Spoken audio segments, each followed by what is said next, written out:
Hello, it is January, so that means it is time to start making some reading resolutions. And I always look forward to doing this just because I find it really fun making reading plans. But I also feel quite conflicted about this, like the method of going about making reading resolutions, because I know a lot of people will set a certain number of books that they want to read over the course of the year. You know, everyone has their Goodreads challenges that I want to read a certain amount of books. And I see some YouTubers that will make videos talking about how, like, I have 157 unread books on my bookshelves, so I want to read 43 of them by the second quarter of this year, which means I will have read 30% of my TBR pile, and that will leave me 84 books on my shelves to read. I don't think that quite adds up. That's just a sort of example, but I don't like making reading into a math equation, or, you know, setting these targets like this, where it sort of takes all the fun out of reading, I think. And I was never very good at maths. I didn't really like maths, so I don't respond very well to numbers like that. But at the same time, I know there is a value in sort of setting targets like this, because if you just make general resolutions where you say you want to read a certain kind of book, or you loosely want to read more of a certain genre, then you run the risk of not really fulfilling any of this, or following any of this. And so I want to try to find some resolutions which are kind of like a midpoint in between these two sort of schools of thought of making reading resolutions. But I also don't want to put myself into a big tizzy about this, because I think it's really silly to get sort of anxious about all of these things. So I just want to talk about a number of general reading resolutions I kind of have, or things I want to read, and we'll see in mid-year how we're going, and if I've not read any of these, then I need to sort of rethink how I'm doing all of this, and maybe make up some new resolutions. So I do definitely want to get to some books on my shelves that I've been wanting to read for a long time and haven't for quite a while. And I know we all have books like this that just sit on our shelves for years and years. And I think a good way to motivate myself in order to do this is to read some books by authors that I've read before and really enjoyed, but I've not got around to reading more of their books. So I have a number of books by authors that I have read before, and I think that this will be a good way to, you know, just read books that are there's a fairly good guarantee that I'll really enjoy these books, since I have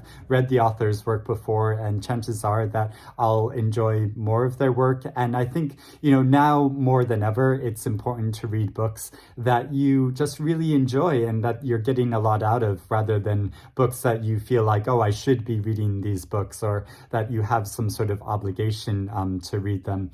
But also first, I want to talk about Philip Pullman, because this is a challenge I want to set for myself, to read his Dark Materials trilogy, which I've never read before.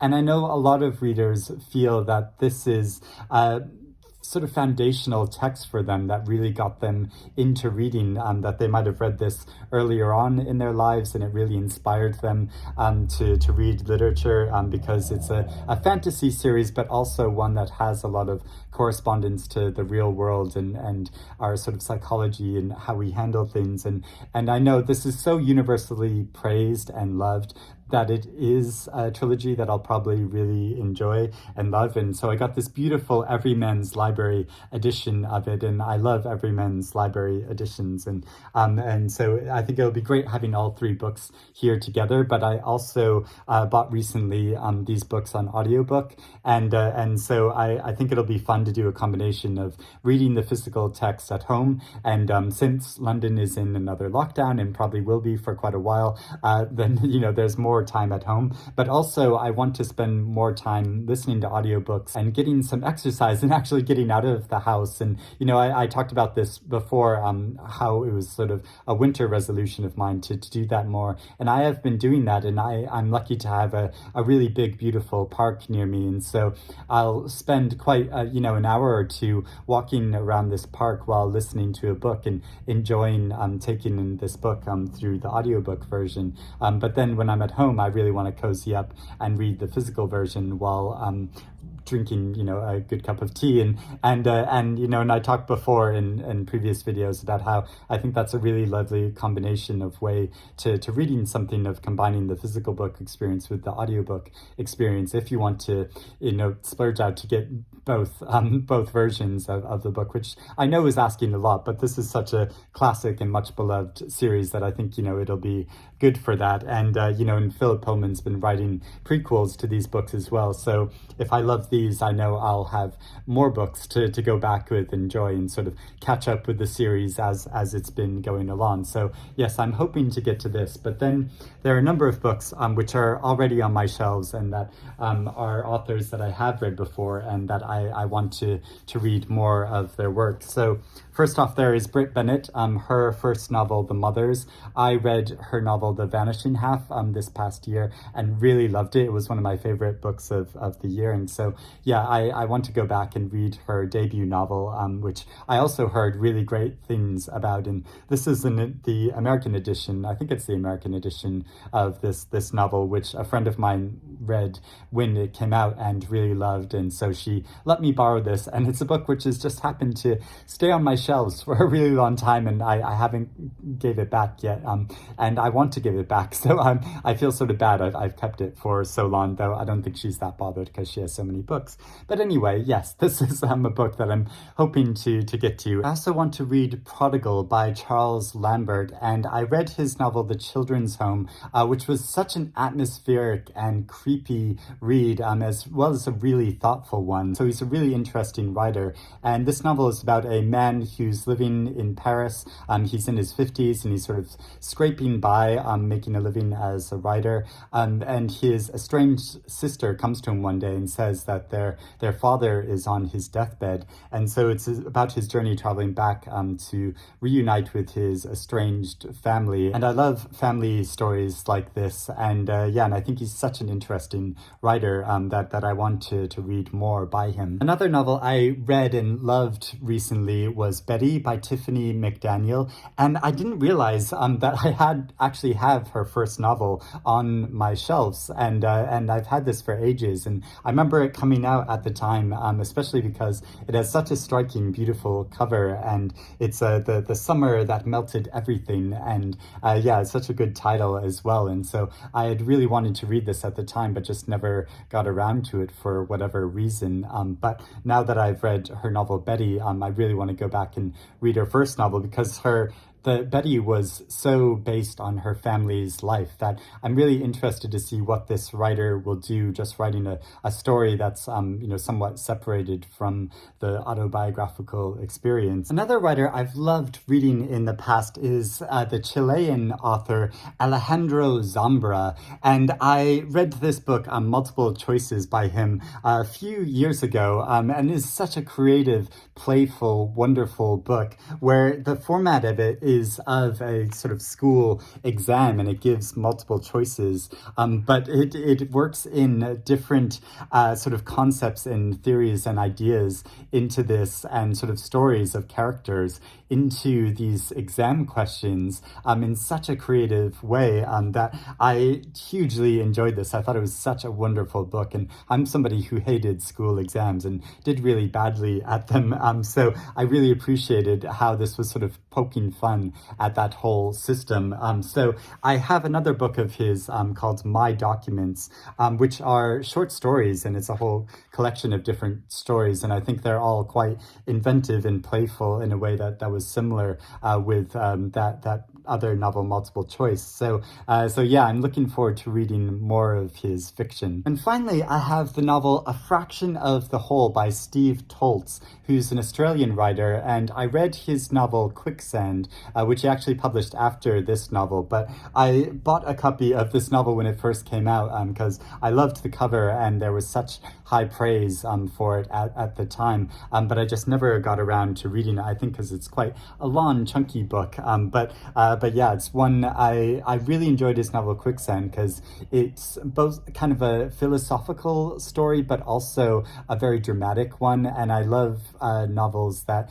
combine the drama of a particular story, but also incorporate really interesting ideas into it. And I think he's a writer that does that really well. But this also carries on to another resolution that I want to make, a sort of general resolution I want to make, of reading more Australian literature, because I think there's so much good Australian literature out there that just hasn't been making it here so much, or hasn't been talked about so much. And so, yeah, one book that I know has been talked about quite a lot here on BookTube, and that has been published in America, and which is going to be published here later in January here in the UK, is The Yield by Tara Winch. And yeah, I've heard so many great endorsements of this by Jackie and Matthew Sharapa, and yeah, so I'm really looking forward to reading that novel. But then also there's a couple other books by Australian writers that I've been wanting to get to. So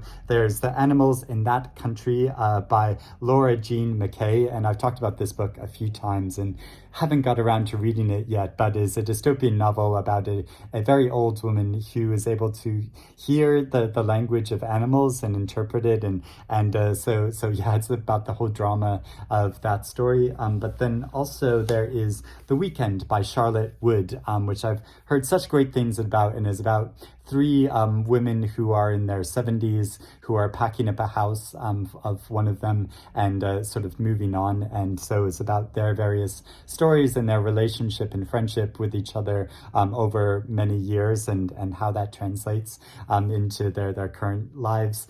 And so there is Australian literature, but also I want to read more Japanese literature. And one writer that I've read a couple novels by her before is Yoko Ogawa, and I recently got this collection of her short fiction called Revenge, and I think she is such a fascinating writer. You know, another one of these writers that really combines these very dramatic situations with bigger philosophical ideas, but not in a pretentious way, but in a way that's really thoughtful. And the way she looks at memory in her fiction, I think, is so fascinating and really moving and really touching. And so yeah, I'm hoping to read this collection as well. And then I have the novel Dandelions by Yasunari Kawabata, who's a classic Japanese author and who I've never read before. This novel sounds so good. It has such a beautiful cover. I love that Penguin put out this series of Penguin classics that have a photo which is almost completely obscured, but you can just make out little details of a tree through the whiteness of this. And it seems very apt for the story, because it's about a woman who starts experiencing this very particular kind of blindness that doctors label as body blindness. And so she's taken to a psychiatric ward, but the question is whether she's actually mad, or if this is kind of an expression of her love, this like a symptomatic expression of her love, and it explores the distance between ourselves and the physical world. And yeah, I think that sounds like such a beautiful story. So yeah, I'm hoping to read more Japanese literature as well as Australian literature this year. But as well as reading goals, I want to briefly talk about sort of my channel goals as well, or my also like blogging goals, because I'm glad I sort of set a goal last year where I didn't want to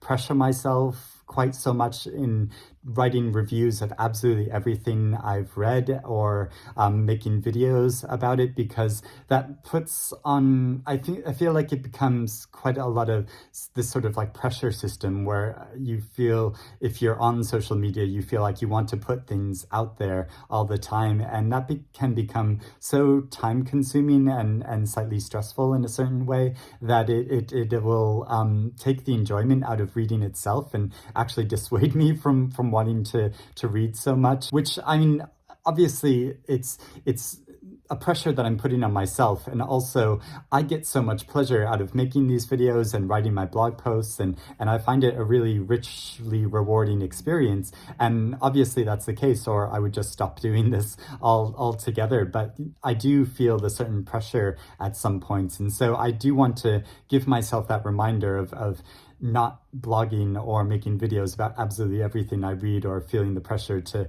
do a certain amount, back to the numbers thing of making a certain number of videos or doing a certain number of blog posts. I mean, I do set myself the loose goal of writing a review or writing a blog post about a book every single week. And I am able to stick to that, pretty. I know that's a lot for a lot of people, but I do just read a lot and really enjoy writing about what I'm reading about. So I do find that fairly easy to stick to. And in the same way, for making videos, I only set myself the goal of making a reading wrap-up video and doing a book haul video every month, because that just sort of follows the natural flow of my reading experience, of that I'm reading every month and I'm getting new books every month, and so I naturally want to talk about those things. And so I find that quite a pleasurable, regular thing to do. But then, as you've probably seen, I make a lot more videos than that. And it just happens that I get really excited to talk about a certain subject about books, or a certain book prize, or whatever the case is that I'm making a particular video about. So I end up making a lot more videos. But I really only set myself the task of making 2 videos every single month, which I don't think is a lot to ask, and anything else is just a bonus. And so I think rather than setting myself, higher and higher goals, I think it's a more realistic and healthy way to just set yourself a relatively low number of things, and then anything else is a bonus, and it feels like you're doing even more. And, it's the whole weird psychology of this, of that you're the sort of positive reinforcement of achieving certain goals for yourself. But, at the same time, reading is just a pleasurable experience, and I don't think we should set any particular pressure on ourselves to achieve any certain number of goals, because everyone reads at a different pace. Everyone, because of the circumstances of their life, has different amount of time to read in their life. And personally, I just have sort of built my life around being able to read as much as I can and as I want to, and that's how I'm able to read so much. But circumstances might change over the course of this year through my work or my personal life, and it might mean that I'm not able to read as much as I want to, and that is completely fine. And so I think we should just set these reminders to ourselves that we shouldn't have as much pressure as we can sometimes set for ourselves. This has all been very rambling, and I know it's not as neat as just sort of setting out a certain number of goals that I want to have. But I'd be really curious to know from you about what content you would like to see from me, which is something that I want to check in with more often, because I'm aware that people might not be as interested in watching certain videos from me. But I would like to make more individual review videos, because I really have enjoyed doing that from the past year, and doing so like in a creative way where I'm talking about the book, but also giving some creative visuals of the book. And I've really enjoyed doing that for The Mirror and the Light and Ali Smith's novel Summer in the past year. So I would like to do more of that, and also Kathy Retzenbrink's book, Dear Reader. Yeah, so I made individual review videos of all of those books, and I quite enjoyed that experience. So would you like to see more of that, or would you like for me to make videos about particular subjects around books? Or because I would like to make more content that you enjoy watching, as well as content that I enjoy making, and finding the balance between those two things I think is always somewhat slightly tricky, but also really fun and to do, and so I'd like to get some more feedback about that if you'd like to make comments about that below. But also, what are some of your reading resolutions of these for this year, and how do you approach this whole tricky subject of whether setting a certain amount of books you want to read, or leaving it more open-ended of just wanting to read about a particular subject, or books from a particular country, or a particular genre, or all of that good stuff. Let me know in the comments below and we can have a chat about it. But I hope you're doing well, and I hope you have a very good reading year, and I will speak to you again soon. Bye-bye.